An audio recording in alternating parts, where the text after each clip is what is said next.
Au secours, je suis coincée dans mon passé.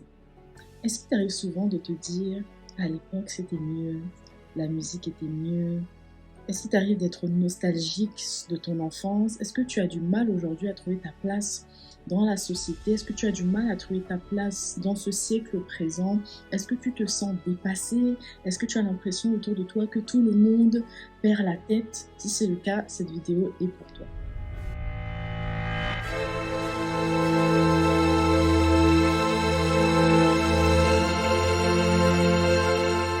Bienvenue sur ma chaîne, je suis Émilie B, coach love, coach de vie, conseillère en images, servante de Dieu et directrice artistique. Aujourd'hui, j'aimerais parler d'un sujet qui passe souvent à la trappe. Le fait d'être coincé dans son passé. Ce sont des choses qu'il y a autour de nous et peut-être que tu vis cette situation-là, mais que tu n'as jamais réussi à pointer du doigt ce problème. Il s'agit de personnes qui sont toujours en train de ressasser le passé, qui sont toujours en train de se dire à l'époque c'était mieux, à l'époque la mode était mieux.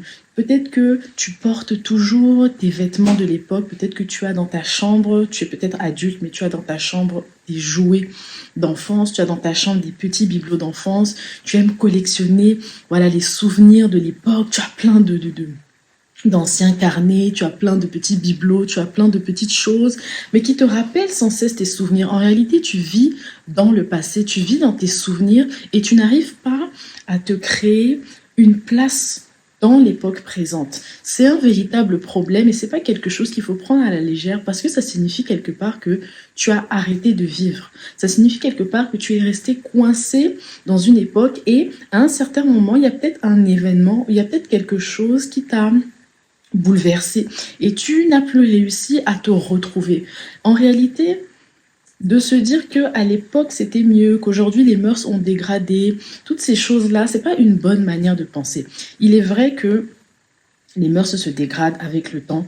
Il est vrai que le péché s'accroît. Il est vrai qu'aujourd'hui la perversion court les rues. Mais si tu es focalisé sur ce qui est négatif, et que tu ne cherches pas à tirer le positif en toutes circonstances, tu vas être une personne morte. Tu vas être une personne qui n'avance pas.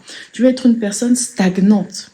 Et c'est un véritable problème parce que faut pas te dire que le bonheur est réservé qu'à un certain type de personnes. Il faut pas te dire qu'il y a une élite qui a accès facilement au bonheur et puis les autres, voilà, les autres se débrouillent avec ce qu'ils peuvent. En fait, le bonheur, c'est quelque chose que tu crées.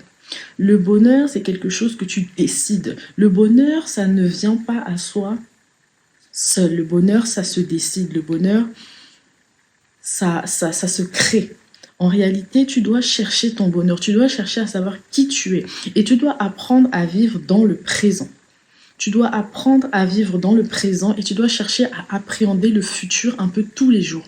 En réalité, tu dois avoir une vision. Et c'est cette vision-là qui va te donner la force de fonctionner dans ton présent. Mais ton passé doit rester derrière toi. Que tu aies fait des erreurs, que tu aies commis voilà, des choses qui ne te rendent pas fier. Aujourd'hui, tu dois prendre la décision d'avancer. Tu dois prendre la décision de regarder vers l'avenir. Et c'est en regardant vers l'avenir que tu vas réussir à fonctionner dans ton présent. La parole de Dieu nous dit que sans vision, le peuple est sans frein. En réalité, si tu n'as pas une vision sur le long terme, tu auras beaucoup de mal à créer ton présent. Et donc, qu'est-ce que tu vas faire? Tu vas te rabattre sur les bonheurs passés. Le bonheur, je le répète, c'est pas réservé qu'à un certain type de personne. Le bonheur, c'est une décision. La joie, la réjouissance, c'est une décision. On a tous des problèmes, on a tous des difficultés, mais la différence entre les personnes, c'est celle qui décide de laisser les problèmes de côté et d'avancer pour une vision, pour une mission de vie qu'elles ont en elles, pour une vocation qu'elles ont en elles. Parce qu'en réalité, on a tous une vocation et on a tous une mission de vie. Il faut prendre la décision de chercher au fond de toi, qu'est-ce qu'il y a au fond de toi et qu'est-ce que tu peux faire pour que cette joie de vivre, cette motivation de te réveiller tous les matins remonte à la surface. Qu'est-ce qu'il y a en toi qui te pourrait te donner une joie de vivre? Quels sont tes rêves les plus fous?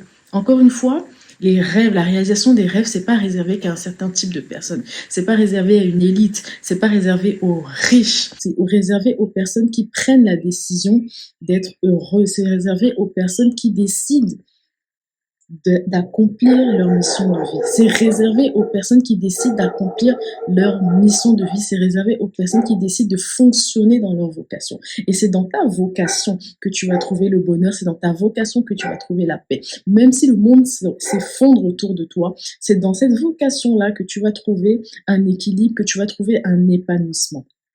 Alors si tu veux changer les choses, si tu veux décider de trouver le bonheur, si tu as envie d'une vie nouvelle, si tu as envie de connaître ta vision, si tu as envie d'un présent plus radieux, si tu veux vivre pleinement ta vie, je te propose un mentoring qui se définira sur un certain nombre de temps, en tout cas dans la durée.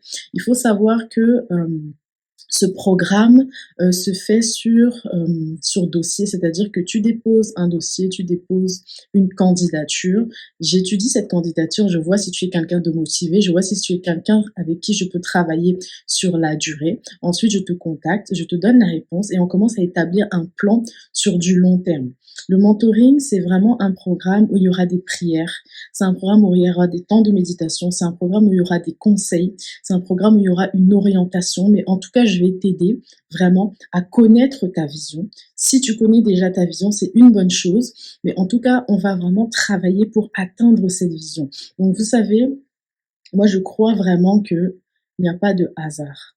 Tout se crée dans le spirituel avant de se manifester dans le monde physique. Ça veut dire que si tu veux accomplir ta mission de vie, si tu veux fonctionner selon les plans et les desseins de Dieu, en réalité, tu dois travailler dans le spirituel, tu dois activer les choses dans le spirituel pour qu'elles se manifestent dans le physique. Donc, il y aura des temps, comme je l'ai dit, de prière, de méditation, des orientations, des conseils.